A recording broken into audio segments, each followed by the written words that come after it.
Avant d'aller plus loin, on va un peu améliorer l'apparence de nos boulons et écrous. Et donc pour ça, on va faire une opération qu'on appelle un bake pour récupérer un effet qu'on ne peut avoir que dans Cycle, qui est un des moteurs de rendu qu'il y a dans Blender. Et on va l'utiliser dans Eevee, qui est l'autre moteur de rendu. Et donc pour ça, on doit passer par un truc qui s'appelle le baking. Donc, l'idée c'est que je vais dans un premier temps venir ici dans le tout premier, enfin le deuxième en fait, puisque le premier c'est des petits outils là.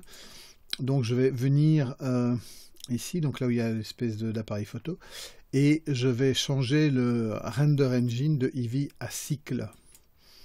Donc oui, enfin, vous avez vu, il y a 3 moteurs de rendu, mais le workbench, on ne peut pas vraiment appeler ça un moteur de rendu, c'est une capture de l'interface quand on est en solide. Donc enfin, voilà, c'est pas tout à fait un moteur de rendu. Enfin, certains diront que si, mais bon, soit. Donc, Cycle, et on va, au niveau du device, le mettre sur le GPU, parce que ça calcule plus vite sur le GPU que sur le CPU. Donc ça, c'est important. Et bah ça déjà c'est une bonne chose, on verra par la suite. Pour le moment on va aller chercher, donc si on prend ici le cas du boulon, on va aller chercher un node input géométrie. Et ce node géométrie va nous donner en fait des informations par rapport à la géométrie de l'objet, hein, c'est le cas de le dire, et notamment le pointiness. Donc en fait c'est ce qui va nous permettre d'aller rechercher les parties de l'objet qui sont creusées par rapport à celles qui sont plates et des choses comme ça. Vous allez voir tout de suite ce que je veux dire. Et donc notamment ça va nous permettre de faire un effet un peu d'usure, un peu comment dire, allez, de transformation, enfin en tout cas de la surface pour qu'elle ne soit plus aussi brillante que ça. Donc pour obtenir cet effet, j'ai besoin, donc là c'est juste des informations, j'ai besoin que ça passe par un shader. Donc je vais ajouter un shader diffuse, parce que tout ce qui m'intéresse c'est avoir des informations de couleur. Ici c'est un shader glossy, donc c'est tout ce qui est brillance, hein, donc c'est comme ça qu'on peut faire quelque chose de métallique, enfin de métallique et de surtout un peu chromé, un peu brillant, donc ça c'est glossy. Et le diffuse c'est uniquement la couleur. Aujourd'hui on utilise plus souvent en fait un shader qui s'appelle le Principal BSDF qui permet de faire ce qu'on appelle du PBR. Mais dans ce cas-ci c'est une vieille méthode mais qui fonctionne très bien et par rapport à ce qu'on a à faire c'est beaucoup plus simple et beaucoup plus efficace, et si c'est plus simple c'est tellement plus agréable. Donc en fait je vais mettre le diffuse à la place du glossy. Donc voilà, ce sont des informations de couleur, il n'y a pas vraiment de couleur. Et si je pointe le pointiness dans le color, on voit il ne se passe pas grand chose parce que avec ce node il faut ajouter en fait un converteur color ramp. C'est assez indispensable et il faut régler ce ramp. Donc si je monte cette valeur de ramp, je vais avoir un effet qui va se faire. Alors, il faut trouver les bonnes valeurs.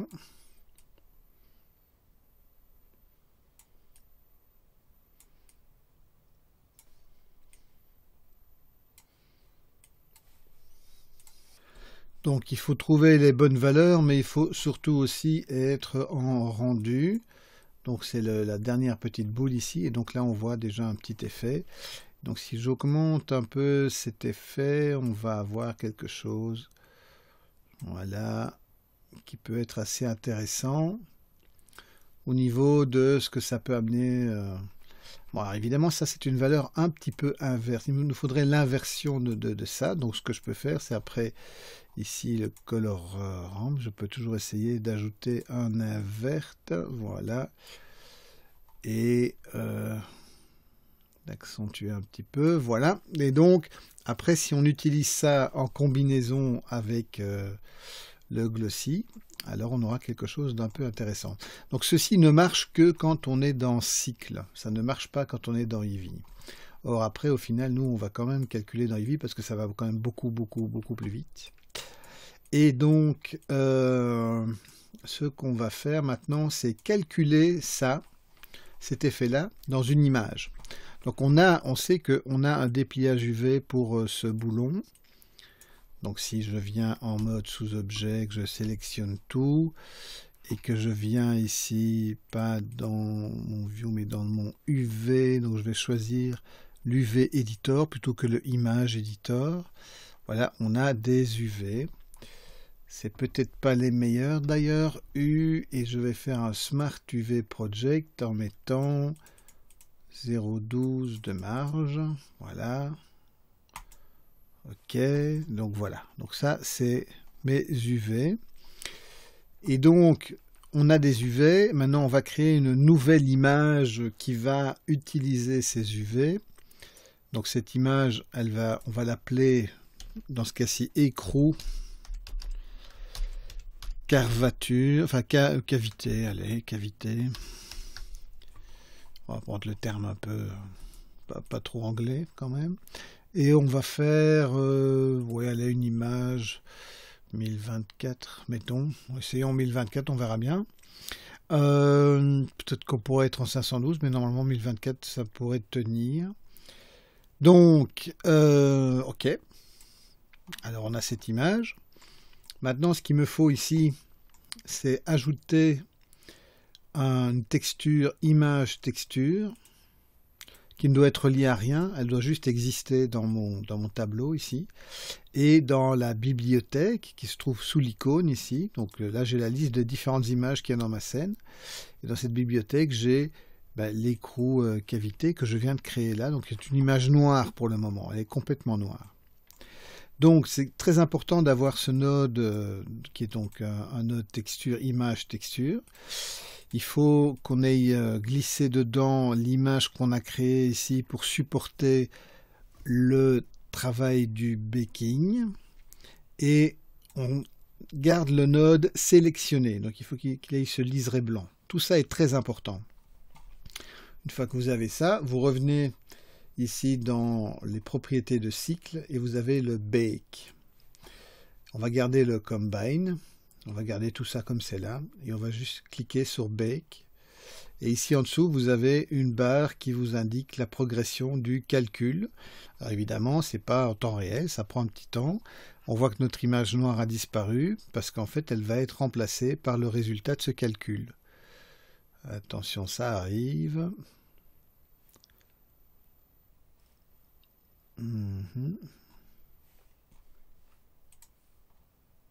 Et on voit ici, alors on voit peut-être pas très bien, je vais repasser en mode objet, voilà. On voit le résultat du baking, donc il a calculé cet effet qu'on a ici en image. Donc maintenant, si je viens dans mon glossy et que je me remets ici et que donc là je suis en look dev et que je mets mon image dans le color, ici je vais avoir quelque chose d'assez foncé, donc il faudrait peut-être un peu la retravailler, mais c'est surtout aussi repasser dans Eevee et voir ce que ça peut donner avec... Ah oui, ici évidemment ça sous-entend que j'ai mis mon HDRI. Donc pour éclairer une scène, on l'a déjà vu 10 fois dès le début, c'est toujours bien de passer par une HDRI, ça éclaire pas mal les scènes. Donc dans l'environnement, dans le color, je vais cliquer sur le petit cercle là, aller chercher environnement texture. Et là, il me demande, ok, mais quelle image est-ce qu'on veut charger? Donc vous aurez récupéré une image qui, moi, ici, est quelque part sur mon disque, qui s'appelle Aircraft Workshop, donc je vous l'aurais donné. Voilà, et donc, on a maintenant notre scène qui est éclairée. Ok, donc en fait, effectivement, la texture est un peu sombre, en tout cas, ça donne un peu sombre dans le glossy, donc on va ajouter une correction couleur, donc RGB Curve par exemple, et on va essayer de voir ce qu'on peut obtenir comme effet sympa.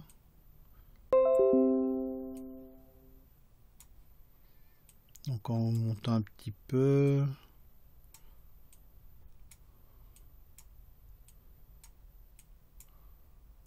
Voilà.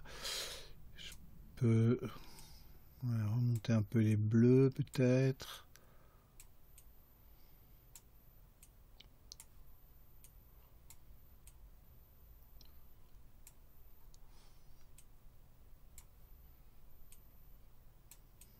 Ouais, légèrement bleuté, pas trop. Voilà. Et donc on a quelque chose qui est un peu plus sympa que simplement le glossy. Et donc ici, bon, ça on peut le laisser, ça ne mange pas de pain, mais ça nous a juste servi à calculer cette image-là. On n'aurait pas pu la calculer dans Eevee, puisque Eevee ne fonctionne pas avec ça. On va faire pareil pour le boulon. Donc en fait, ce que je peux faire pour avoir plus facile, c'est je vais reprendre ces nodes-là. Donc je les sélectionne, hein, je trace une sélection, copier, CTRL C.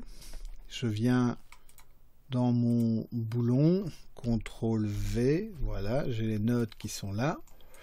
Alors, l'autre chose que je vais quand même vérifier dans ce boulon, c'est au niveau de ces UV.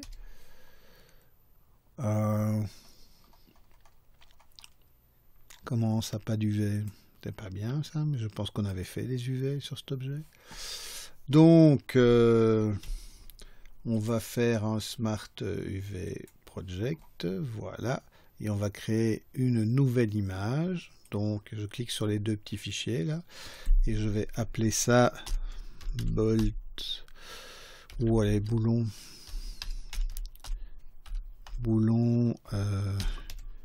cavité. Donc 1024 sur 1024, ok. Donc c'est noir, donc comme tout à l'heure. Alors je vais relier le diffuse ici sur le boulon. On va changer de moteur de rendu, on va passer dans cycle. Alors, je vais revenir en mode...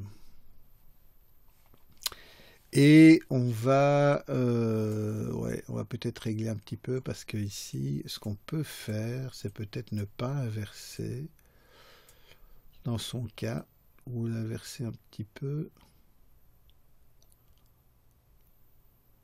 Voilà, juste pas à fond. Peut-être jouer un petit peu aussi sur les valeurs ici, un peu différentes.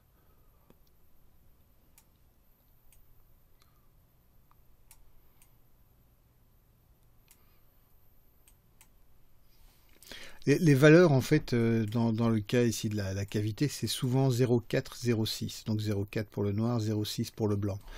Et donc on tourne toujours autour de ces chiffres-là. Ok, donc ici, mettons que je sois plus ou moins satisfait. Quelque chose comme ça. Voilà. Allez, 0,95. Ok, et donc je vais calculer ici aussi, donc j'ajoute une image texture, je vais chercher dans ma bibliothèque le boulon cavité, il est sélectionné, relié à rien, juste le node là, sélectionné, et je vais faire un bake, donc c'est l'objet qui est sélectionné, le node est sélectionné, je fais un bake, et il me calcule, donc j'ai la barre d'avancement ici en dessous.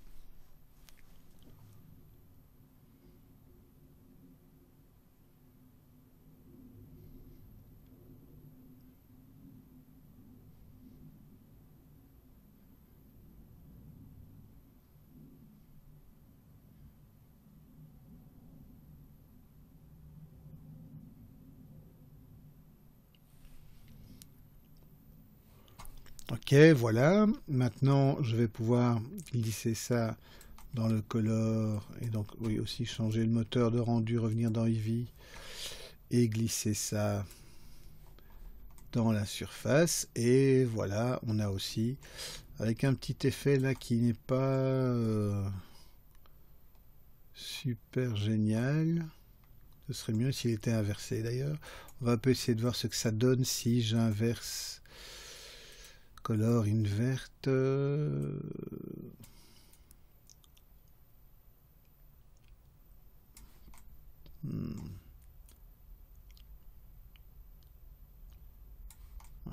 qu'il y ait un petit peu quand même, un petit peu d'effet. Ou alors, ce que je peux à la place du invert, c'est...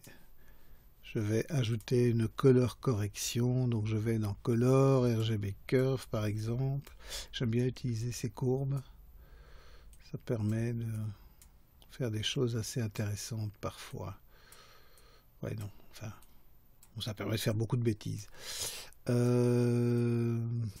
mais c'était le noir qui n'avait pas. Non, donc je vais revenir sur mon invert. Donc entre les deux... Ok, je reprends. Donc voilà, j'ai mis donc l'image dans le glossy, dans le matériel. Et ici, j'aime pas trop ce triangle foncé. Là, donc, je vais inverser color invert. Voilà, l'effet est inversé, mais peut-être pas à 100%. Que je veux quand même garder un petit effet. Et comme on a fait tout à l'heure, je vais peut-être bleuir un peu, donc avec une correction couleur. Donc je vais ajouter un RGB Curve. Dans les bleus, je vais monter un peu les bleus.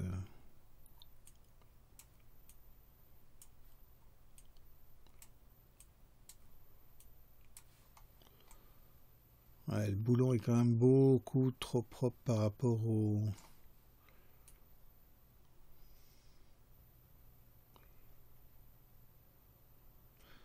Alors je vais faire peut-être comme ça. Voilà. Et ici, je vais dans le C, je vais contraster. Donc le C ici, c'est le contraste en fait, cette courbe. Si je fais un truc comme un S